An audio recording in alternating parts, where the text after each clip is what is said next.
হায় রে জীবন, হায় রে, এই মিছে দুনিয়ার মায়া ত্যাগ করে আজ বা কাল সব কিছু ছেড়ে আমাদের সবাইকে চলে যেতে হবে।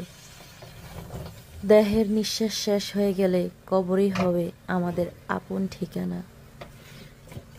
আমাদের সময় হয়ে গেলে কারো শক্তি নেই আমাদের আটকে রাখার। তাই আমাদের ভালোবাসার মানুষদের সাথে খুব সুন্দর মুহূর্ত কাটাই, ভালো থাকি, ভালো রাখি, কেননা এই জীবনের কোনো এক সেকেন্ডের ভরসা নেই। সবাই ভালো থাকেন। শুভরাত্রি।